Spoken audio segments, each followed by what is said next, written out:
പക്ഷേ നിങ്ങൾ 12 mm choose ചെയ്യുമ്പോൾ അപ്പോൾ ഒരു പ്രോബ്ലം. ഇപ്പോൾ നമ്മൾ 16 മീറ്റർ നിൽക്കുന്ന ആളെ അത്രയും വ്യക്തമായിട്ട് കാണണം എന്ന് പറഞ്ഞ് നമ്മൾ ചൂസ് ചെയ്ത് കഴിയുമ്പോൾ നിങ്ങൾക്ക് മറ്റൊരു കാര്യം കാണാൻ പറ്റും. ഇത് കണ്ടോ, ആ ക്യാമറയുടെ ഇതിൽ നമുക്കുണ്ടായിരിക്കുന്ന ബ്ലൈൻഡ് സ്പോട്ട് എന്ന് പറഞ്ഞാൽ വളരെ കൂടുതലാണ്. ക്യാമറയിൽ നിന്ന് നമ്മൾ കവർ ചെയ്യാൻ എടുക്കുന്ന സ്ഥലം, നമ്മുടെ ഒബ്ജക്റ്റിലേക്ക് എടുക്കുന്ന സ്ഥലം എന്ന് വെച്ചാൽ അത് കവർ ചെയ്യുന്ന ഏരിയ ഒക്കെ വളരെ കുറവാണ്. നമ്മളൊരു വൈഡ് ആംഗിൾ ലെൻസാണ് അവിടെ വയ്ക്കുന്നതെങ്കിൽ, ഉദാഹരണത്തിന് ഇപ്പോൾ വീട്ടിലൊക്കെ നമ്മളൊരു 3.6 ആണ് പൊതുവെ വയ്ക്കുന്നത്. ഒരു 3.6 ആണ് വയ്ക്കുന്നതെങ്കിൽ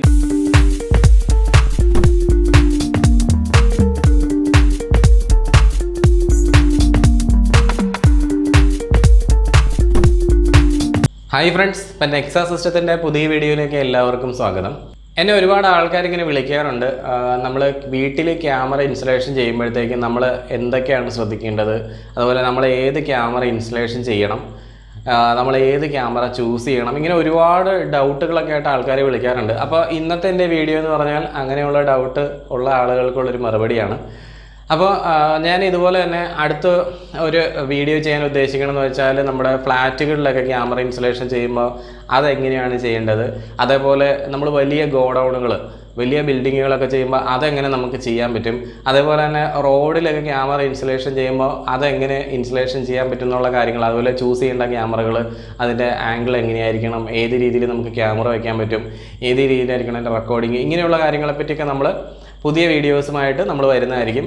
ഇന്ന് നമ്മൾ നോക്കാൻ പോകുന്നത് എങ്ങനെയാണ് ഒരു വീട്ടിൽ ക്യാമറ ഇൻസ്റ്റലേഷൻ ചെയ്യുമ്പോൾ നമ്മൾ ശ്രദ്ധിക്കേണ്ട കുറേ പോയിന്റുകൾ, കുറേ കാര്യങ്ങൾ.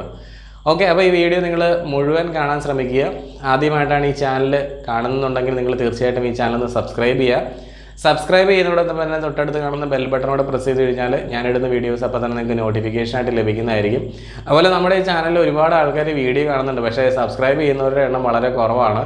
അപ്പോൾ ഒരുപാട് കാര്യങ്ങൾ ഇൻട്രൊഡക്ഷനായിട്ട് പറയുന്നില്ല, നമുക്ക് നേരെ വീഡിയോയിലേക്ക് പോകാം. സാധാരണ കേസിനകത്ത് ഒരു വീട്ടിൽ ക്യാമറ വയ്ക്കുമ്പോഴത്തേക്കും പൊതുവെ എല്ലാവരും ഒരു 4 ക്യാമറ വരെയാണ് വെക്കാറുള്ളത്. ഇനിയിപ്പം നമുക്ക് 2 ഡോറാണല്ലോ എല്ലാ വീട്ടിലും പൊതുവെ വരാറുള്ളത്, ഫ്രണ്ട് ഡോറും ബാക്ക് ഡോറും. അപ്പോൾ ഈ ബാക്ക് ഡോറും ഫ്രണ്ട് ഡോറും കവർ ചെയ്യുന്ന രീതിയിൽ നമുക്കൊരു 2 ക്യാമറ എങ്കിലും നമുക്ക് വെച്ചാലും യാതൊരു കുഴപ്പമില്ല. പക്ഷേ ഒരു കാരണവശാലും വീടിൻ്റെ ബാക്ക് ഡോർ കവർ ചെയ്തിരിക്കരുത്.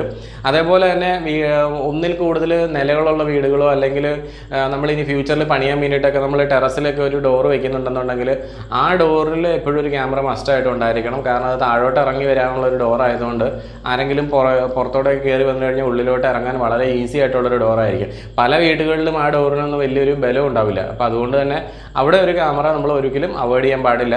ഞാൻ നേരത്തെ എൻ്റെ ഒരു വീഡിയോയിൽ പറഞ്ഞ പോലെ ഒരു കള്ളൻ മോനിപ്പള്ളിയിൽ കയറിയെന്ന് ഞാൻ പറഞ്ഞിരുന്നല്ലോ, ഒരു വീഡിയോയിൽ ഞാൻ പറഞ്ഞിട്ടുണ്ടായിരുന്നു. അപ്പോൾ അതിനകത്തെന്ന് വെച്ചാൽ അയാൾ മുകളിലൂടെയാണ് താഴേക്ക് എൻട്രി ചെയ്യാൻ വേണ്ടി ശ്രമിച്ചത്. അപ്പോൾ അതുകൊണ്ട് നമ്മൾ ആ ഒരു സ്ഥലത്ത് ക്യാമറ വെച്ചുകൊണ്ട് മാത്രമാണ് അയാളെ നമുക്ക് പിടിക്കാൻ പറ്റിയത്. അപ്പോൾ അങ്ങനെയുള്ള സാഹചര്യത്തിൽ നിങ്ങൾ തീർച്ചയായിട്ടും ആ ക്യാമറ അവോയ്ഡ് ചെയ്യാൻ പാടില്ല. പിന്നെ നമ്മൾ ക്യാമറ വെക്കാൻ ഉദ്ദേശിക്കുന്ന ലൊക്കേഷൻസ്, അത് നമ്മൾ ഇൻഡോർ ആണോ ഔട്ട്ഡോർ ആണെന്നുള്ള കാര്യം തീർച്ചയായിട്ടും ശ്രദ്ധിക്കുക. ഇപ്പോൾ വിദേശത്തൊക്കെയുള്ള ആൾക്കാരാണ് ഒരുപാട് ഇപ്പോൾ ക്യാമറ വെച്ചുകൊണ്ടിരിക്കണം. അപ്പോൾ ആ ഒരു സാഹചര്യത്തിൽ അവർക്ക് വീട്ടിലിരിക്കുന്ന ആളുകളെയൊക്കെ ഒന്ന് കാണാനൊക്കെ വേണ്ടിയിട്ട് ആഗ്രഹം ഉണ്ടാവും. അങ്ങനെയുള്ള സാഹചര്യത്തിൽ അവർക്ക് ഒരു ഇൻഡോർ ക്യാമറ, ഇപ്പോൾ നമ്മൾ ഇസ്വിസ് എന്നൊക്കെ പറയുന്ന ക്യാമറകൾ ഇക്വിഷൻ്റെ ചൂസ് ചെയ്യുകയാണെന്നുണ്ടെങ്കിൽ നമുക്ക് അവരെ കണ്ടുകൊണ്ട് നമുക്ക് സംസാരിക്കാനും അങ്ങനെയുള്ള കാര്യങ്ങളൊക്കെ നമുക്ക് 2-way ഓഡിയോ ഒക്കെ എനേബിൾഡ് ആയിട്ടുള്ള ക്യാമറകളായിരിക്കും. അപ്പോൾ അങ്ങനെയുള്ള ക്യാമറകളൊക്കെ വെക്കുകയാണെന്നുണ്ടെങ്കിൽ വളരെ ബെനിഫിഷ്യൽ ആയിട്ടാണ് എനിക്ക് തോന്നിയിട്ടുള്ളത്. പിന്നെ നമ്മൾ ഇൻഡോർ ക്യാമറകൾ ചൂസ് ചെയ്യുമ്പോഴത്തേക്കും അത് ഇൻഡോർ ആയിട്ട് തന്നെ വെക്കാൻ ഉപയോഗിക്കുക. ഔട്ട്ഡോർ ക്യാമറകളാണ് ഔട്ട്ഡോർ വെക്കേണ്ടത്. ഔട്ട്ഡോർ ക്യാമറകൾ പൊതുവെ ബുള്ളറ്റ് ക്യാമറകളും ഇൻഡോർ ക്യാമറകൾ എപ്പോഴും ഡോം ടൈപ്പ് ക്യാമറകളും ആയിരിക്കും. പിന്നെ നമ്മളിനി കേബിളിങ്ങിൻ്റെ പാർട്ടിലേക്ക് വരുമ്പോഴത്തേക്കും കേബിൾ, ഇൻഡോർ കേബിളുകളിൽ നിന്നും ഔട്ട്ഡോർ കേബിളിൽ നിന്നും കേബിളിൻ്റെ മുകളിൽ തന്നെ എഴുതിയിട്ടുണ്ട്.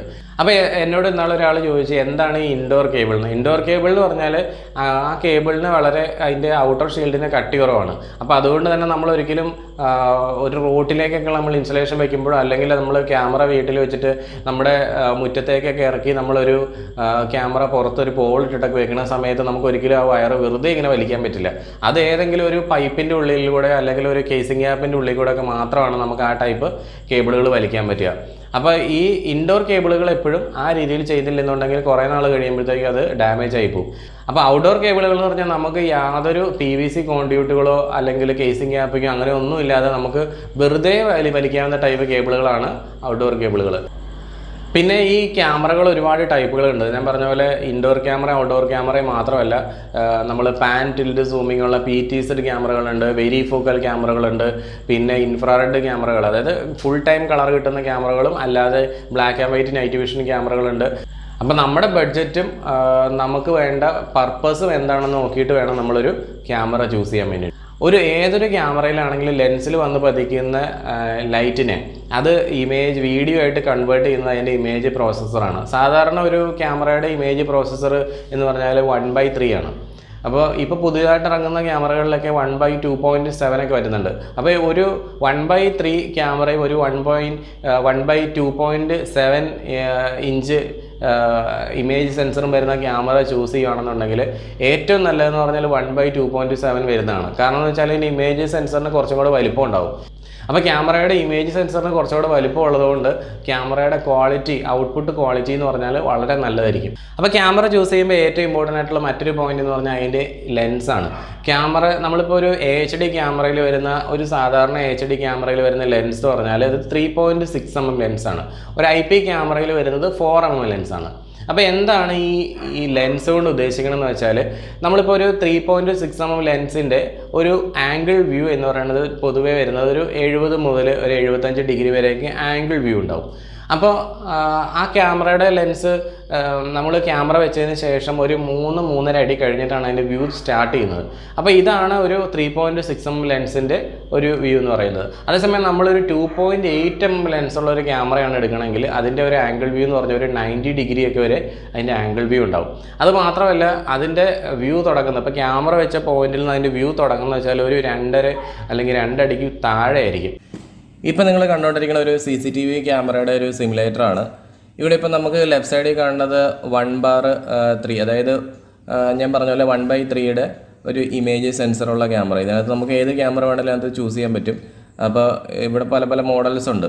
അപ്പോൾ ഇവിടെ കണ്ടോ, മാനുഫാക്ചർ നമുക്ക് സെലക്ട് ചെയ്ത് കഴിഞ്ഞാൽ ഏത് കമ്പനിയുടെ വേണമെങ്കിലും ക്യാമറ നമുക്ക് സെലക്ട് ചെയ്യാം. കാരണം ഇത് ഒരു സിമുലേറ്റർ ആണെന്ന് ഞാൻ പറഞ്ഞല്ലോ. അപ്പോൾ ഇപ്പോൾ ഞാൻ എടുത്തിരിക്കുന്ന ഒരു സെൻസർ ഫോർമാറ്റ് 1/3 ആണ്. ഇതിൽ ഞാനിപ്പോൾ കാണിക്കാൻ പോകുന്നത് വെച്ചാൽ ഒരു സിമ്പിളായിട്ടുള്ളൊരു കാര്യമാണ്. ഞാനിപ്പോൾ പറഞ്ഞിരുന്നല്ലോ, ഒരു 2.8 mm ലെൻസ് വയ്ക്കുമ്പോഴും 3.6 mm ലെൻസ് വയ്ക്കുമ്പോഴും 4 mm 6 mm ഒക്കെ തമ്മിലുള്ള ഡിഫറൻസ്. അപ്പോൾ നമുക്കത് സിമ്പിളായിട്ട് ഇവിടെ കാണാൻ പറ്റും. ഞാൻ 2.8 mm ലെൻസുള്ളൊരു ക്യാമറ വെച്ച് കഴിയുമ്പോൾ നിങ്ങൾക്ക് കാണാം ഇത് ക്യാമറയാണ്. ഇപ്പോൾ ഈ ഒരു പോളിലിരിക്കുന്നതായിട്ട് കാണിച്ചിരിക്കുന്ന ക്യാമറയാണ്. ഇതിൻ്റെ നേരെ ഫ്രണ്ടിലായിട്ട് ഒരാളിവിടെ കാണുന്നുണ്ട്. ഇതാണ് ആ ക്യാമറ കവർ ചെയ്യുന്ന ഒരു 70 ഡിഗ്രിയുള്ള ആംഗിൾ വ്യൂ എന്ന് പറയുന്നത്. ഓക്കെ, ഇപ്പം നിങ്ങൾ ശ്രദ്ധിക്കേണ്ടതെന്ന് വെച്ചാൽ ഇവിടെ ഈ ഒരു ക്യാമറയും ഈ ക്യാമറയുടെ ഇടയിൽ കണ്ടോ, ഒരു റെഡ് ലൈന് ഉള്ള ഈ ഒരു സ്പേസിൻ്റെ ഇടയിൽ വരുന്ന ഈ ഒരു ഗ്യാപ്പ് എന്ന് പറയുന്നത് ആക്ച്വലി ബ്ലൈൻഡ് സ്പോട്ടാണ്. അപ്പോൾ ഞാനിപ്പോൾ ക്യാമറയുടെ ലെൻസ് 3.6 mm ലെൻസ് ചൂസ് ചെയ്യുമ്പോൾ കുറച്ചും കൂടെ അതിനൊരു ഗ്യാപ്പ് കൂടിയേക്കണമായിട്ട് കാണാൻ പറ്റും 3.6 mm ആയപ്പോൾ. ഇനി ഞാൻ 4 mm ലെൻസ് ക്യാമറയാണ് വെക്കുന്നതെങ്കിൽ ഇവിടെ കണ്ടോ 4 mm ആയപ്പോൾ വീണ്ടും ആ ഗ്യാപ്പ് കൂടി. ഇനി ഞാൻ വെക്കുന്നത് ഒരു ഇവിടുന്ന് ഞാൻ സെലക്ട് ചെയ്ത് മാറ്റുന്നുണ്ട്. ഒരു 6 mm ലെൻസുള്ള ക്യാമറയാണ് ഞാൻ വെക്കുന്നത്. കണ്ടോ, കുറേ കൂടെ സൂമിങ് ആയിപ്പോയി. അതായത് നമുക്ക് ബ്ലൈൻഡ് സ്പോട്ട് ക്യാമറയിൽ നിന്ന് നമ്മുടെ ഒബ്ജക്റ്റിലേക്കുള്ള ബ്ലൈൻഡ് സ്പോട്ട് ഭയങ്കരമായിട്ട് കൂടിയേക്കണമായിട്ട് കാണാൻ പറ്റും. ഈ ഒരു ബ്ലാക്ക് ആയിട്ട് നിൽക്കുന്ന ഏരിയാസിലൊന്നും വ്യൂ ഉണ്ടാവില്ല. അടുത്തത് ഞാൻ വെക്കുന്നത് ഒരു 8 mm ലെൻസാണെന്നുണ്ടെങ്കിൽ വീണ്ടും അതിൻ്റെ സൂമിങ് കൂടി കണ്ടോ. ഇനി ഞാൻ വയ്ക്കുന്നത് ഒരു 12 mm ലെൻസാണ് വയ്ക്കുന്നതെങ്കിൽ വളരെ ദൂരം കഴിഞ്ഞിട്ടാണ്, ഒരു 12 അടിയോളം ഏകദേശം കഴിഞ്ഞിട്ടാണ് ഈ ശരിക്കും പറഞ്ഞാൽ ഈ ക്യാമറ വ്യൂ തുടങ്ങുന്നത് തന്നെ. പിന്നെ ഇവിടെ നമ്മൾ ഞാനിപ്പോൾ ഈ പറഞ്ഞ കാര്യം എന്ന് പറഞ്ഞാൽ ക്യാമറയുടെ ഹൈറ്റിനനുസരിച്ച് ഡിഫറൻസ് വരും കേട്ടോ. ഇപ്പോൾ ക്യാമറ ഇരിക്കുന്നത് എത്രയാണ്, ഒരു 4 മീറ്റർ ഹൈറ്റിലിരിക്കുന്നതായിട്ടാണ് ഇവിടെ കാണിച്ചിരിക്കുന്നത്. അതിൻ്റെ ഹൈറ്റ് നമുക്കിവിടെ ചേഞ്ച് ചെയ്തിട്ട് ഒരു 5 മീറ്ററൊക്കെ ആകുമ്പോഴത്തേക്കും അതിനകത്ത് വ്യത്യാസം വരും. ക്യാമറയുടെ ഹൈറ്റിൽ വ്യത്യാസം വരുമ്പോൾ അതിനനുസരിച്ച് വ്യൂവിലും ചേഞ്ച് വരും. ഇപ്പം നമ്മൾ സ്റ്റാൻഡേർഡ് ഹൈറ്റ് എന്ന് പറഞ്ഞാൽ എപ്പോഴും ഒരു 3 മീറ്ററിലൊക്കെയാണ് നമ്മൾ ക്യാമറ വയ്ക്കാറുള്ളത്. ഈ ഒരു ഹൈറ്റിലായിരിക്കും സാധാരണ ഇരിക്കുന്നത്.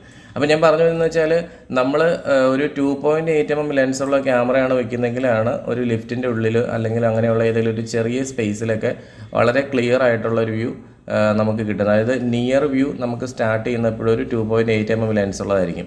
അവിടെ പക്ഷേ നമ്മളൊരു റോട്ടിലേക്കുള്ളൊരു ക്യാമറയൊക്കെ വയ്ക്കുവാണെങ്കിൽ നമുക്ക് ഏറ്റവും നല്ലതെന്ന് പറഞ്ഞാൽ നാരോ വ്യൂ കിട്ടുന്ന ഒരു 6 mm ഒക്കെ ആയിരിക്കും റോട്ടിലൊക്കെ നമുക്ക് വയ്ക്കാൻ ഏറ്റവും നല്ലതെന്ന് പറയുന്നത്. അത് നമുക്ക് റോഡിൻ്റെ കാര്യങ്ങളെപ്പറ്റി സംസാരിക്കുമ്പോൾ അങ്ങനത്തെ ഒരു വീഡിയോയിൽ ഞാൻ അതിനെപ്പറ്റി കൂടുതലായിട്ട് പറയാം. ഇനി നമുക്ക് മറ്റൊരു കാര്യം കൂടെ നോക്കാം. ഇപ്പം നമ്മുടെ ഈ ക്യാമറ എന്ന് പറഞ്ഞാൽ ഞാനിപ്പോൾ ഒരു 2.8 mm ലെൻസുള്ളൊരു ക്യാമറ ഞാൻ സെറ്റ് ചെയ്തേക്കുവാണ്. ഇപ്പം നിങ്ങൾക്ക് ഇതിൻ്റെ റൈറ്റ് സൈഡിലായിട്ടൊരു ആളുടെ പടം ഇവിടെ കാണാൻ പറ്റും.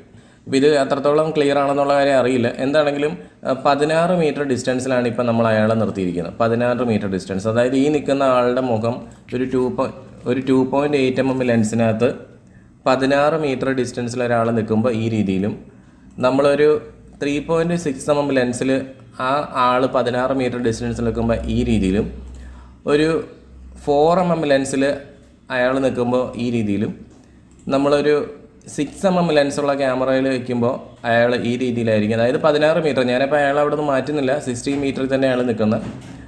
ഇനി നമ്മളൊരു 12 mm ലെൻസുള്ളൊരു ക്യാമറ വയ്ക്കുമ്പോഴാണ് അയാൾ ശരിക്കും പറഞ്ഞാൽ 16 മീറ്റർ ദൂരെ നിൽക്കുന്ന ആളെ വ്യക്തമായിട്ട് നമുക്ക് കാണാൻ പറ്റുന്നത്. കണ്ടോ,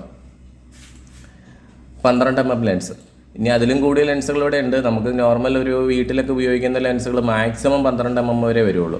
പക്ഷേ നിങ്ങൾ 12 mm ചൂസ് ചെയ്യുമ്പോൾ അപ്പോൾ ഒരു പ്രോബ്ലം, ഇപ്പോൾ നമ്മൾ 16 മീറ്റർ നിൽക്കുന്ന ആളെ അത്രയും വ്യക്തമായിട്ട് കാണണം എന്ന് പറഞ്ഞ് നമ്മൾ ചൂസ് ചെയ്ത് കഴിയുമ്പോൾ നിങ്ങൾക്ക് മറ്റൊരു കാര്യം കാണാൻ പറ്റും. ഇത് കണ്ടോ, ആ ക്യാമറയുടെ ഇതിൽ നമുക്കുണ്ടായിരിക്കുന്ന ബ്ലൈൻഡ് സ്പോട്ട് എന്ന് പറഞ്ഞാൽ വളരെ കൂടുതലാണ്. ക്യാമറയിൽ നിന്ന് നമ്മൾ കവർ ചെയ്യാൻ എടുക്കുന്ന സ്ഥലം, നമ്മുടെ ഒബ്ജക്റ്റിലേക്ക് എടുക്കുന്ന സ്ഥലം എന്ന് വെച്ചാൽ അത് കവർ ചെയ്യുന്ന ഏരിയ ഒക്കെ വളരെ കുറവാണ്. നമ്മളൊരു വൈഡ് ആംഗിൾ ലെൻസാണ് അവിടെ വയ്ക്കുന്നതെങ്കിൽ, ഉദാഹരണത്തിന് ഇപ്പോൾ വീട്ടിലൊക്കെ നമ്മളൊരു 3.6 ആണ് പൊതുവെ വയ്ക്കുന്നത്. ഒരു 3.6 ആണ് വയ്ക്കുന്നതെങ്കിൽ ആ 16 മീറ്റർ ഡിസ്റ്റൻസ് നിൽക്കുന്ന ആളുടെ മുഖം അത്രയും ഷാർപ്പായിരിക്കില്ല. അതേസമയം നമുക്ക് ഒരു വൈഡ് ഏരിയ നമുക്ക് കവർ ചെയ്യാൻ പറ്റും. കണ്ടോ, അപ്പോൾ ഇതാണ് പൊതുവേ നമുക്ക് ആവശ്യം വരിക. ഇപ്പം നമ്മളൊരു 3.6 mm ലെൻസുള്ള ക്യാമറ വയ്ക്കുമ്പോഴത്തേക്കും അയാൾ എപ്പോഴാണ് വ്യക്തമായിട്ടുള്ള ഇമേജ് വരുന്നതെന്ന് ജസ്റ്റ് നമുക്ക് ഇതിനകത്തൊന്ന് നോക്കാം. അയാളുടെ ഡിസ്റ്റൻസ് നമ്മളിപ്പോൾ ഒരു കുറയ്ക്കുവാണ്, ഒരു 7 മീറ്ററിലേക്ക് ഞാൻ ഇട്ടു. 7 മീറ്ററിലേക്ക് വന്നു കഴിഞ്ഞപ്പോഴത്തെ അയാൾ വ്യക്തമായിട്ട് വരുന്നുണ്ട്. കണ്ടോ, അത്യാവശ്യം നമുക്ക് ആളെ തിരിച്ചറിയുന്ന രീതിയിൽ. അപ്പോൾ ഒരു 7 മീറ്റർ അല്ലെങ്കിൽ ഒരു 6 മീറ്ററിലേക്കാണ് അയാളെ ഏറ്റവും വ്യക്തമായിട്ടൊരു 3.6 mm ലെൻസുള്ളൊരു ക്യാമറ നമ്മൾ വയ്ക്കുമ്പോൾ വ്യക്തത നമുക്ക് കിട്ടുന്നത്. അതായത് ഞാൻ പറഞ്ഞു വരുന്നത് വെച്ചാൽ 3.6 mm ലെൻസുള്ള ഒരു ക്യാമറയാണ് നമ്മൾ വെക്കുന്നതെങ്കിൽ ഒരു 6 മീറ്ററിനും 7 മീറ്ററിനും ഇടയ്ക്ക് ആ വ്യക്തി വരുമ്പോൾ മാത്രമേ ഉള്ളൂ അയാളുടെ ഫേസ് അത്രത്തോളം കറക്റ്റായിട്ട് നമുക്ക് കിട്ടുള്ളൂ. അപ്പോൾ നമുക്കിപ്പോൾ ദൂരെ നിൽക്കുന്ന ആളുടെയൊക്കെ മുഖം നമുക്ക് കിട്ടണമെന്നുണ്ടെങ്കിൽ നമ്മൾ 12 mm ലെൻസുള്ള ക്യാമറ വെക്കണം നമ്മളിപ്പോൾ കണ്ടു. പക്ഷേ അങ്ങനെ നമ്മൾ വെച്ച് കഴിയുമ്പോൾ ഒരു പ്രശ്നം എന്താണ്, നമുക്ക് വൈഡ് ആംഗിൾ ആയിരിക്കില്ല അങ്ങനെയുള്ള ക്യാമറകളുടെ ഒരു പ്രത്യേകത. അപ്പം ഞാൻ പറഞ്ഞു വരുന്നത് വെച്ചാൽ ഓരോ ഏരിയയ്ക്കും ഒരു സ്പെഷ്യൽ ക്യാമറ ഉണ്ട്. അത് നമുക്കൊരു നല്ലൊരു ടെക്നീഷ്യന് മാത്രമേ അറിയാൻ പറ്റുള്ളൂ അത് ഏത് ഏരിയയിൽ ഏത് ക്യാമറ ചൂസ് ചെയ്യണമെന്ന്. ഇനി അടുത്ത നമ്മുടെ ഒരു പ്രധാനപ്പെട്ട പോയിൻ്റാണ് സ്റ്റോറേജ്. അപ്പോൾ നമ്മുടെ ക്യാമറകൾ നമ്മൾ എന്തിനാണ് വയ്ക്കുന്നത്? ഇപ്പോൾ എന്തെങ്കിലും ഇൻസിഡൻറ്റ് ഉണ്ടെന്നുണ്ടെങ്കിൽ നമുക്ക് നേരത്തെ പഴയ കാര്യങ്ങളൊന്നും എടുത്ത് നോക്കണം. അപ്പോൾ ഒരു സാധാരണ കേസിനകത്ത് നമുക്കറിയാം ഒരു ഹാർഡ് ഡിസ്ക് ആണ് ഈ റെക്കോർഡ് ചെയ്യുന്ന വീഡിയോസൊക്കെ സേവ് ചെയ്യുന്നത്. നമുക്കറിയാം DVR എന്ന് പറഞ്ഞൊരു സെറ്റപ്പ് ബോക്സ് ആണ്. ഈ DVRൻ്റെ ഉള്ളിലാണ് നമ്മൾ ഹാർഡ് ഡിസ്ക് ഇടുന്നത്. അപ്പോൾ പൊതുവേ ഏതൊരു സർവൈലൻസ് ഹാർഡ് ഡിസ്കും വരുന്നത്, ഞാൻ ഈ സർവൈലൻസ് ഹാർഡ് ഡിസ്കിനെ പറ്റിയും അതുപോലെ സാധാരണ ഹാർഡ് ഡിസ്കിനെ പറ്റിയും ഞാൻ നേരത്തെ ഒരു വീഡിയോ ചെയ്തിട്ടുണ്ട് കേട്ടോ. കാണാത്തവർക്ക് ഞാൻ ഡിസ്ക്രിപ്ഷൻ ബോക്സിൽ കൊടുത്തിട്ടുണ്ട്. രണ്ടും രണ്ടാണ്. ഒരു കമ്പ്യൂട്ടർ ഹാർഡ് ഡിസ്കും ഒരു സർവൈലൻസ് ഹാർഡ് ഡിസ്കും രണ്ടും രണ്ടാണ്. അപ്പോൾ 1 TB ആണ് ഒരു സർവൈലൻസ് ഹാർഡ് ഡിസ്കിൻ്റെ സ്റ്റാർട്ടിങ് സ്റ്റോറേജ് സ്പേസ് എന്ന് പറയുന്നത്. അപ്പോൾ ഈ 1 TB, 2 TB, 4 TB, 6 TB, 8 TB ഇങ്ങനെയാണ് ഹാർഡ് ഡിസ്കുകൾ വരിക. അപ്പോൾ നമ്മളൊരു 4 ക്യാമറ വയ്ക്കുകയാണെന്നുണ്ടെങ്കിൽ നമുക്കൊരു 1 TB മതിയാകും. അത് 2 MB ക്യാമറയാണ് വയ്ക്കുന്നതെങ്കിൽ 30 ദിവസം വരെ നമുക്ക് റെക്കോർഡിങ് കിട്ടും. അതേസമയം നമ്മളൊരു 5 MB ക്യാമറയാണ് ചൂസ് ചെയ്തേക്കണമെങ്കിലോ നമുക്ക് ഈ 1 TB ഹാർഡ് ഡിസ്കിനകത്ത് നമുക്ക് 5 MB ആണ് നമ്മൾ ചൂസ് ചെയ്തേക്കുന്നത്. നിങ്ങൾക്കറിയാം ആ 2ൻ്റെ നേരെ ഡബിളിന് മേളിലാണ് നമ്മൾ റെസൊല്യൂഷൻ വരിക. അപ്പോൾ നമ്മൾ എന്ത് പറ്റും, ഒരു 10 അല്ലെങ്കിൽ ഒരു 8 ദിവസമൊക്കെ ആയിരിക്കും, അല്ലെങ്കിൽ ചിലപ്പോൾ കൂടിപ്പോയി കഴിഞ്ഞാൽ ഒരു 12 ദിവസം വരെയൊക്കെ നമുക്ക് ചിലപ്പോൾ റെക്കോർഡിങ് കിട്ടിയത് വരും. ഇത് നമുക്ക് ആർക്കും ഒരു എക്സാക്റ്റ് ഡേ പറയാൻ പറ്റില്ല. കാരണം എന്ന് വെച്ചാൽ ഇതെല്ലാം ഇപ്പോൾ വരുന്ന എല്ലാ ക്യാമറകളും മോഷൻ ഡിറ്റക്ഷൻ റെക്കോർഡിംഗ് ആണ്. മോഷൻ ഡിറ്റക്ഷൻ റെക്കോർഡിംഗ് എന്ന് പറഞ്ഞാൽ മോഷനുള്ള സമയത്താണ് ക്യാമറ റെക്കോർഡിംഗ് നടന്നുകൊണ്ടിരിക്കുക. ഈ മോഷൻ ഡിറ്റക്ഷൻ്റെ കാര്യം പറഞ്ഞപ്പോഴാണ് മോഷൻ ഡിറ്റക്ഷനെ പറ്റിയും ഹ്യൂമൻ ഡിറ്റക്ഷനെ പറ്റിയും ഒരുപാട് ആൾക്കാർ പല പല സംശയങ്ങൾ ചോദിക്കുന്നുണ്ട്. ഞാനതൊരു സ്പെഷ്യൽ വീഡിയോ ആയിട്ട് പിന്നീട് ഞാൻ ചെയ്യുന്നുണ്ട്. കാരണം എന്ന് വെച്ചാൽ ഒരുപാട് ആൾക്കാർക്ക് ഡൗട്ടുകളുണ്ട് എന്താണ് ഇതും തമ്മിലുള്ള വ്യത്യാസം. അത് നമുക്ക് വേറൊരു ദിവസം നോക്കാം. അപ്പോൾ ഞാൻ പറഞ്ഞു വരുന്ന ഇതാണ്, എല്ലാവരും ഈ റെസൊല്യൂഷൻ കൂടുതൽ നമ്മൾ എടുക്കുമ്പോൾ നമ്മളൊരു കാര്യം നോക്കേണ്ടതെന്ന് വെച്ചാൽ നമ്മുടെ ഹാർഡ് ഡിസ്ക് അതിനനുസരിച്ച് നമ്മൾ കൂടുതൽ യൂസ് ചെയ്യേണ്ടതായിട്ട് വരും. അപ്പോൾ ഇത്രയും വലിയ ക്വാളിറ്റിയുള്ള വീഡിയോ അല്ലേ നമ്മൾ ഇതിനകത്തോട്ട് സേവ് ചെയ്യുന്നത്. അപ്പോൾ അതുകൊണ്ട് തന്നെ കൂടുതൽ സ്പേസ് അത് എടുക്കും. അപ്പോൾ അത് നോക്കുക. അപ്പോൾ ഒരു 4 TB ഹാർഡ് ഡിസ്ക് ഒക്കെ മേടിക്കാന്ന് വെച്ചാൽ അറ്റ്ലീസ്റ്റ് ഒരു 9,000 to 9,500 ആ റേഞ്ച്, ഏകദേശം ഒരു 9,000 രൂപയോളം നമ്മൾ ഹാർഡ് ഡിസ്കിൽ മാത്രമായിട്ട് നമ്മൾ മുടക്കേണ്ടി വരും. അപ്പോൾ അതുകൊണ്ട് നമുക്ക് എന്താണോ പർപ്പസ് അതിനനുസരിച്ച് നമ്മൾ റെസൊല്യൂഷൻ ചൂസ് ചെയ്യണം നല്ലത്. ഇപ്പം വീട്ടിൻ്റെ എല്ലാ മൂലയിലും നമ്മൾ 5 MB വെക്കണമെന്നില്ല. നമുക്കിപ്പോൾ ഒരു 8 ചാനൽ DVR അല്ലെങ്കിൽ 4 ചാനൽ DVR 5 മെഗാ പിക്സൽ എടുക്കുകയാണെങ്കിൽ നമുക്ക് 2 MB ക്യാമറകളും അതിനകത്ത് സപ്പോർട്ട് ചെയ്യും, 5 MB ക്യാമറയും സപ്പോർട്ട് ചെയ്യും. അതേസമയം നമ്മളൊരു 5 MB അല്ല നമ്മൾ 2 MB ആണ് എടുക്കണമെന്നുണ്ടെങ്കിൽ നമുക്ക് 5 MB ക്യാമറകൾ ഒരിക്കലും 2 MB DVR സപ്പോർട്ട് ചെയ്യില്ല. ഇനി നമ്മൾ ചൂസ് ചെയ്യേണ്ടതെന്ന് വെച്ചാൽ നമുക്ക് ഒരുപാട് ക്യാമറ ഓപ്ഷൻസ് അവൈലബിൾ ആണ്. ഇപ്പോൾ ഇന്ന ഫീച്ചറുകളുള്ള ക്യാമറകൾ, ഉദാഹരണത്തിന് നമ്മൾ പറയുകയാണെങ്കിൽ മോഷൻ ഡിറ്റക്ഷൻ ക്യാമറകൾ, ഹ്യൂമൻ ഡിറ്റക്ഷൻ ക്യാമറകൾ, പിന്നെ ലൈൻ ഇൻട്രൂഷൻ ഡിറ്റക്ഷൻ ക്യാമറകൾ, പിന്നെ ലൈൻ ക്രോസിംഗ് ഡിറ്റക്ഷൻ ക്യാമറകൾ, അതുപോലെ ANPR ക്യാമറകൾ, പിന്നെ HLC ഉള്ള ക്യാമറകൾ, BLC ഉള്ള ക്യാമറകൾ, WDR ക്യാമറകൾ, അത് തന്നെ ട്രൂ WDR ക്യാമറകൾ, ഇങ്ങനെ ഒരുപാട് ക്ലാസിഫിക്കേഷൻസ് ക്യാമറകളിൽ തന്നെ ഒരുപാട് ഫീച്ചേഴ്സ് ഉണ്ട്. നമ്മളിങ്ങനെ പറയാൻ പോയി കഴിഞ്ഞാൽ ഒരുപാട് എണ്ണിയാലും എടുക്കുന്ന അത്രയും ഫീച്ചേഴ്സൊക്കെ ഓരോ ക്യാമറകളിലും വരുന്നുണ്ട്. ഇപ്പോൾ നമ്മുടെ വീട്ടിലേക്ക് ഒരാൾ വരുമ്പോൾ നമുക്ക് മൊബൈലിൽ ഒരു അലേർട്ട് വേണമെങ്കിൽ നമ്മൾ ചൂസ് ചെയ്യേണ്ടത് ഒരു ഹ്യൂമൻ ഡിറ്റക്ഷൻ ക്യാമറയാണ്. ഇതുപോലെ ഓരോ ക്യാമറകളും നമ്മൾ ചൂസ് ചെയ്യുന്നത് നമ്മുടെ ആവശ്യത്തിനനുസരിച്ചാണ്. ഇപ്പോൾ നിങ്ങൾ ക്യാമറ വയ്ക്കാൻ ഉള്ള ആൾക്കാരൊക്കെയാണ് എന്നെ കണ്ടുകൊണ്ടിരിക്കണമെന്നുണ്ടെങ്കിൽ നിങ്ങൾക്ക് ഒരുപാട് ഓപ്ഷൻസ് ഉണ്ട്. ഇപ്പോൾ നമ്മൾ വെറുതെ ഗൂഗിളിൽ സെർച്ച് ചെയ്യുന്ന ഒരുപാട് കമ്പനീസ് ഇങ്ങനെ കാണിക്കും. ഇപ്പോൾ പല ആൾക്കാരും 5ഉം 10ഉം കൊട്ടേഷൻസ് എടുത്ത് വെച്ചിട്ട് ആരാണോ ഏറ്റവും ലോവസ്റ്റ് കോട്ട് ചെയ്യുന്നത് അവർക്ക് അങ്ങോട്ട് കൊടുക്കും. ഇപ്പോൾ നമ്മുടെ ഈ ഗവൺമെൻറ് ഒക്കെ ചെയ്യുന്ന രീതിയിൽ, അതിപ്പോൾ ഞാനിപ്പോൾ ഒരു ഗവൺമെൻറ്റിനെ പറ്റി പറയുന്നതല്ല, ഏത് ഗവൺമെൻറ് ആണെങ്കിലും അങ്ങനെ തന്നെയാണ്. ഏത് പ്രൊജക്റ്റ് ഏത് കമ്പനികൾ ചെയ്യുമ്പോഴും ഏറ്റവും ലോവസ്റ്റ് കോസ്റ്റ് ആര് കോട്ട് ചെയ്യുന്നു അവർക്ക് അങ്ങോട്ട് കൊടുക്കും. അപ്പം നിങ്ങൾ നിങ്ങളുടെ സ്വന്തം വീട്ടിലൊരു ക്യാമറ ഇൻസ്റ്റലേഷൻ ചെയ്യുമ്പോൾ നിങ്ങൾ ആദ്യം ശ്രദ്ധിക്കേണ്ട ഒരു പോയിന്റ് എന്ന് വെച്ചാൽ ഒരിക്കലും നമ്മൾ ഡയറക്റ്റ് പ്രൈസ് കമ്പയർ ചെയ്യരുത്. നമ്മൾ ആദ്യം ആ ഇൻസ്റ്റലേഷൻ ചെയ്യാൻ പോകുന്ന ടീമിനെ വിളിച്ചിട്ട് ചോദിക്കുക, നിങ്ങൾ എങ്ങനെയാണ് ഈ കേബിളിങ് ചെയ്യാൻ വേണ്ടി പോകണം. കേബിളിങ്ങിലാണല്ലോ നമുക്ക് എപ്പോഴും പ്രശ്നങ്ങൾ ഉണ്ടാകുക. അപ്പോൾ കേബിൾ എങ്ങനെയാണ് നിങ്ങൾ ചെയ്യാൻ പോണത്? ഇപ്പോൾ കേബിൾ നമുക്ക് പല രീതിയിൽ ചെയ്യാം. പക്ഷേ ഞങ്ങൾ ചെയ്യണമെന്ന് വെച്ചാൽ നമ്മൾ ISI മാർക്കുള്ള PVC കോൺഡ്യൂട്ട്സ് ഉപയോഗിക്കുക.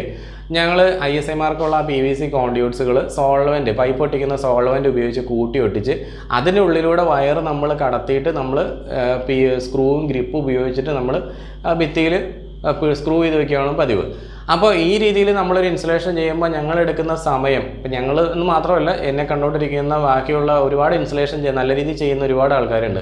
അവരൊക്കെ എന്ന് വെച്ചാൽ ഒരുപാട് സമയം എടുത്തിട്ടാണ് ഇത് ഇൻസ്റ്റലേഷൻ ചെയ്യുന്നത്. അതേസമയം സാധാരണ നമുക്കറിയാം ഇലക്ട്രിക്കൽ വർക്കുകൾ ചെയ്യുന്നത് എങ്ങനെയാണ്, ആണി അടിച്ച് ഈ പൈപ്പിൻ്റെ ഉള്ളിൽ കൂടെ വയർ വലിച്ചിട്ട് പോവുകയാണ്. അത് വളരെ സിമ്പിളായിട്ട് അവർക്കത് ചെയ്യാൻ പറ്റും. അപ്പോൾ അങ്ങനെ ചെയ്യുന്ന ആളുകളെ സംബന്ധിച്ച് ഇപ്പം ഞാൻ ആദ്യം പറഞ്ഞ രീതിയിൽ ഒരു പ്രൊഫഷണലായിട്ട് വയർ വെച്ചിട്ട് ഇൻസ്റ്റലേഷൻ ചെയ്യുന്നത് തമ്മിൽ രണ്ടാണ്. കാരണം എന്ന് വെച്ചാൽ ഈ രീതിയിൽ ഇൻസ്റ്റലേഷൻ ചെയ്യുമ്പോൾ നമുക്ക് ഈ കേബിളിൻ്റെ ഉള്ളിലേക്ക്, ഇപ്പോൾ ഇലക്ട്രിക്കൽ വയർ പോലെയല്ല, നമ്മുടെ സാധാരണ ഈ ഇൻഡോർ കേബിളുകളാണല്ലോ നമ്മൾ വലിക്കുന്നത്. അപ്പോൾ ഇൻഡോർ കേബിൾ CCTV കേബിളിൽ ഒരു ഈർപ്പം തട്ടിയാൽ പോലും കുറച്ചുകൾ കഴിയുമ്പോഴത്തേക്കും അത് ചീത്തയായി പോകും.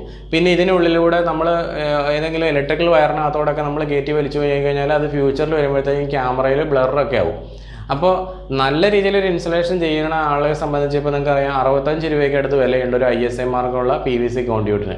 ഇപ്പോൾ ഒരു 30 രൂപയ്ക്ക് അടുത്ത് ഒരു നല്ല ഫിനോലെക്സിൻ്റെ അല്ല അതുപോലെയുള്ള ഏതെങ്കിലും ഒരു കേബിളിന് വിലയുണ്ട്.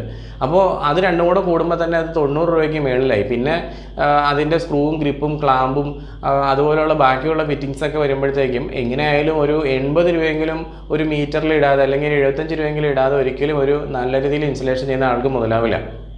അതേസമയം പല ആൾക്കാരും എന്നെ തന്നെ വിളിച്ചിട്ട് ഇങ്ങനെ പറയാറുണ്ട്, നിങ്ങൾ 80 രൂപ കോട്ട് ചെയ്തിട്ടുണ്ട്, ഞങ്ങൾക്ക് 60 രൂപയ്ക്ക് അല്ലെങ്കിൽ 55 രൂപയ്ക്ക് ചെയ്യാൻ ആളുണ്ട്, അല്ലെങ്കിൽ 50 രൂപയ്ക്ക് ചെയ്യാൻ ആളുണ്ട്. അപ്പോൾ ഞാൻ അവരോട് ചോദിക്കാറുണ്ട് ഈ 50 രൂപയ്ക്ക് എങ്ങനെയാണ് അവർ ഇൻസ്റ്റലേഷൻ ചെയ്യുക. അങ്ങനെ പക്ഷേ ഞാൻ ഒരുപാട് ഇങ്ങനെ ചോദിച്ചെങ്കിലും നമ്മൾ ആ ഒരു ലെവലിലേക്ക് താഴ്ന്ന കൊട്ടേഷൻ ഞങ്ങൾക്ക് വർക്ക് കിട്ടണം എന്നുള്ള രീതിയിൽ ഞാൻ അങ്ങനെ ഇൻസ്റ്റലേഷൻ ചെയ്യാറില്ല.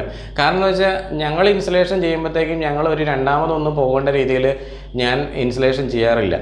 കാരണം നമ്മളെപ്പോഴും ചൂസ് ചെയ്യേണ്ടത് നല്ലൊരു ക്വാളിറ്റി ഇൻസ്റ്റലേഷനാണ്. നല്ല ക്വാളിറ്റി ഇൻസ്റ്റലേഷൻ ആണെങ്കിൽ അത് വർഷങ്ങൾ നമുക്കവിടെ ഉണ്ടാവും, ഒരു കംപ്ലൈൻറ്റും ഇല്ലാതെ വർഷങ്ങൾ കിടക്കും. അപ്പോൾ ആ രീതിയിൽ ഇൻസ്റ്റലേഷൻ ചെയ്യുക. വളരെ കോസ്റ്റ് കുറഞ്ഞ് നമ്മൾ ഇൻസ്റ്റലേഷനിലോട്ട് പോയി കഴിഞ്ഞാൽ നമ്മൾ വെക്കുന്നത് എങ്ങനെയായാലും 2-3 ക്യാമറയൊക്കെ ചെയ്യുമ്പോൾ ഒരു 15,000 രൂപയ്ക്ക് മുകളിലോട്ട് പോകും. അത്രയും രൂപ നമുക്ക് ഒന്നുമില്ലാതെ നമ്മൾ വെറുതെ കളയുന്ന പോലെ ആയി പോകും. അപ്പോൾ നമ്മൾ ഇൻസ്റ്റലേഷൻ ചെയ്യുമ്പോൾ അത് തീർച്ചയായിട്ടും ഒരു പ്രൊഫഷണൽ ടീമിനെ കൊണ്ട് ഇൻസ്റ്റലേഷൻ ചെയ്യാൻ നോക്കുക. എക്സ്പീരിയൻസ്ഡ് ആയിട്ടുള്ള ആൾക്കാരെ കൊണ്ട് വേണം നമ്മൾ ഇൻസ്റ്റലേഷൻ ചെയ്യിപ്പിക്കാൻ. Okay, thank U.